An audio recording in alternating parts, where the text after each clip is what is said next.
Hi, we have a special one for you this weekend. Let us go over a few wins and fails from the past week. Biggest winner this week has to be Dr. Brian Mushimba, the Honorable Minister of Higher Education, for managing to get the CBU management to cut that punitive 1,500 kwacha they were going to charge all students by more than about 90%. The difference between 1,500 kwacha and the final 150 is 10, yes, but it is not that insignificant. What was the basis of even asking for 1,500 kwacha in the first place? You know what? I like the minister's approach so far. Very diplomatic, but firm and effective.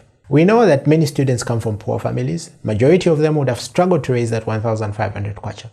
And this could have easily led them to look for other ways to air their grievances. Kudos, Dr. Mushimba.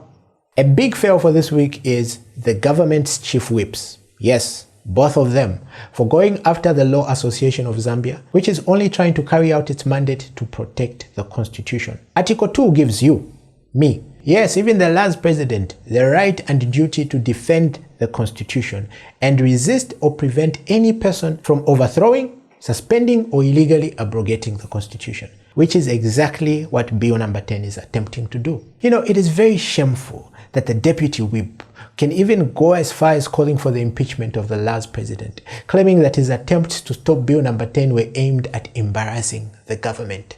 Wait, what? In case these people have forgotten, the Constitution belongs to the people. It does not belong to the government. This is a big fail. And you know what? Let me give an honorary fellow to everyone else who's still on the fence on this Bill 10 issue, and especially to those who continue to support it. Some of you are in formal employment, and you're expecting a pension after you retire. What is the sense of amending Article 189? Bill 10 wants to delete this paragraph. Where a pension benefit is not paid on a person's last working day, the person shall stop work, but the person's name shall be retained on the payroll until payment of the pension benefit based on the last salary they received.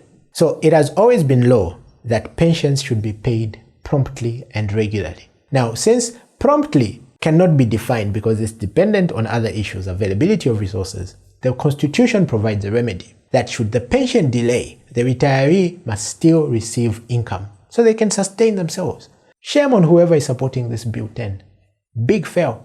Finally, another big win for this week is President Lungu. He seems to have made another high-quality appointment, which has been well received by almost everyone. I hear people supporting Bill 10 pointing out to the amendment which is going to increase the number of days for the presidential petition as progressive. That is not progressive. Petitions are a symptom of a broken system.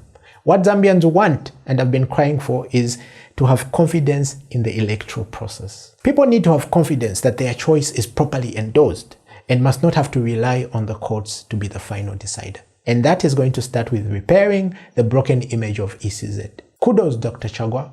This is a very big win. Which reminds me, we haven't heard the president's take on Bill 10. You know, I think he can score the biggest win this year if he came out today and sided with the people. Tell Parliament that even if they pass that destructive bill, he is not going to assent to it. Pakateka, you have the power to stop this Bill 10 madness. Just add your voice, and these people are going to be forced to withdraw this destructive bill. And before we go, I'd like to thank a gentleman called Robert M. Kamwasu, who was the first person to point out the Article 5 mix-up in the earlier version of the last video we posted. Good call, brother man. Much appreciated. See, this is where we needed a sub-editor. We can't afford one.